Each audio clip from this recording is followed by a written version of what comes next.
Safety is nothing more than an illusion, a figment of the imagination to disguise what's really out there. The unexplainable figure watching you through the trees, or the voice calling out your name while no one is around. But what happens when these things happen in your own home? The one place in the world where you're supposed to escape from the horrors that are really out there. This is 3 Haunted House Stories, Part 1.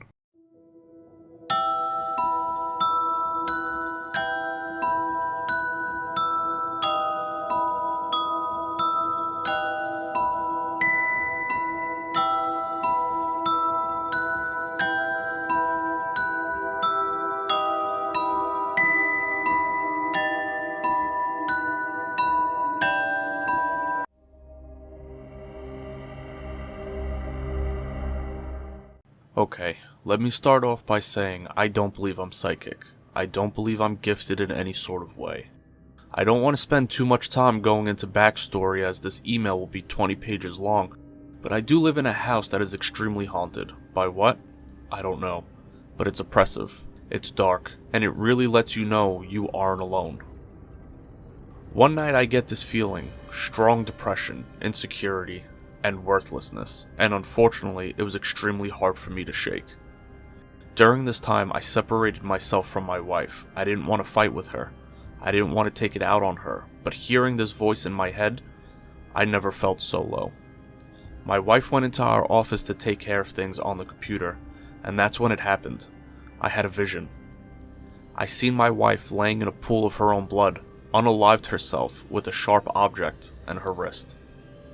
I ran in the office crying, begging her to get out. Sobbing, I explained everything I'd seen. We had a discussion about having a priest come to cleanse the house, as this is becoming way too much to handle. A few weeks later, my sister came to stay with us. I never spoke a word of this to anyone except my wife. My family is super conservative and wouldn't believe a word I say. My sister was supposed to stay the weekend, but only stood one night. She came to me in the middle of the night crying, saying she just had a dream, but she was awake. She was up reading, then she watched me taking a priest into my basement, luring him into the back room and watching me unalive the priest. She left in the morning. I felt so bad that she had to experience the same thing that I did, but it did bring a level of comfort that I'm not losing my mind.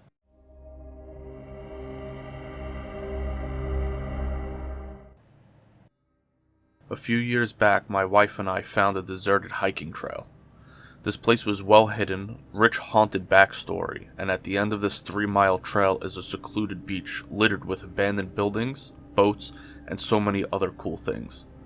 While exploring the beach, I stumbled across an old roller skate. It had to be from the 1920s. Now, I usually take one trinket from each place I explore. A valve, a glass bottle, really anything interesting I find to remember the place. Not really thinking taking the skate would be a big deal, I put it in my bag, and my god, I wish I never did. First, the activity started slow, hearing walking in our living room, breathing, or catching something out of the corner of my eye. Then it progressively got worse. My wife started getting scratch marks on her legs, ribs, and arms. There were a few times we were playing video games and she would get a burning sensation on her leg. Scratches and bite marks just started to appear out of nowhere. Then we started seeing things move. Doors open, things would go missing. One day I went into the shower while my girl was at work. I heard footsteps run up to the bathroom door, bang on the door, and my dog started barking. I ran out of the bathroom thinking someone was in my home, but there was nobody. I walked back into the bathroom and a few minutes later, I hear slamming yet again. My dog started barking, cowering under the table. When I opened the door from my bathroom and looked into my kitchen, all my kitchen chairs had slid across the floor, smashing into the fridge, the stove, and the wall. After speaking with my girl, we both agreed that we needed to put the skate back where I had gotten it from, and I reluctantly did. Ever since, the activity has come to almost a complete stop. Unfortunately, I still haven't learned my lesson, and still take trinkets wherever we explore.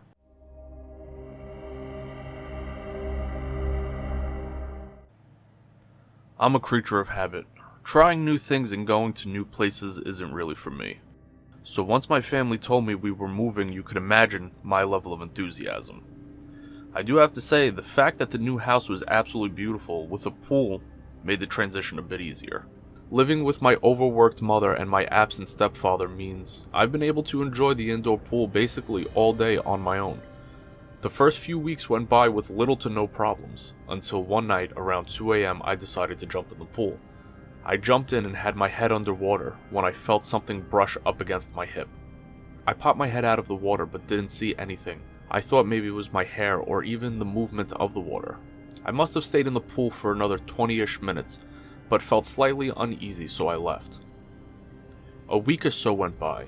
I went to jump in the pool again, not even thinking about the previous experience because, let's be honest, it wasn't really distinguished enough to make me question anything. I was floating around when I seen a child run past the glass window that encases the pool. This wasn't a quick glimpse. I was fully able to watch it run from one part of my yard to another.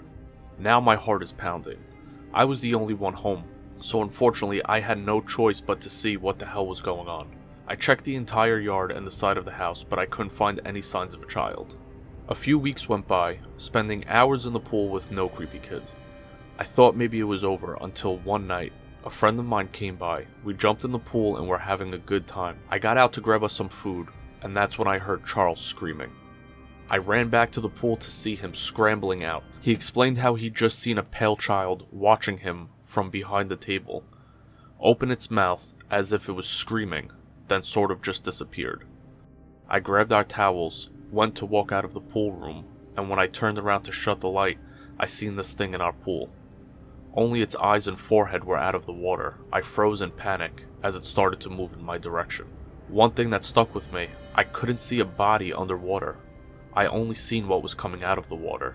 Needless to say, that was the last time I went in the pool. It's been months. Guys, I really hope that you enjoyed this episode. I do have to apologize for my voice breaking as much as it did throughout this recording. The entire family ended up coming down with COVID, so we've all been under the weather. So for the next few recordings, I do have to apologize. That being said, what did you think of our first full episode of Just Stories? How did you guys enjoy that? Did you like it? Did you not like it? Let me know down in the comments below. Also, don't forget, hit the like button if you did like it. Turn on the notification bell. We have been putting up a lot of notifications for the channel. And I know we were inactive for a while, which YouTube automatically takes people off of our notification list. So, I mean, don't forget to tickle that notification bell and beat the subscribe button like the redheaded stepchild it is. And that's really it. And if you have any stories that you would like to share with the community, please feel free to do so. You can send it to our Instagram at thespookables, or you could email us at thespookables00@gmail.com, and maybe we'll feature you. So yeah, let me know what you guys think. Until next time, spook you later.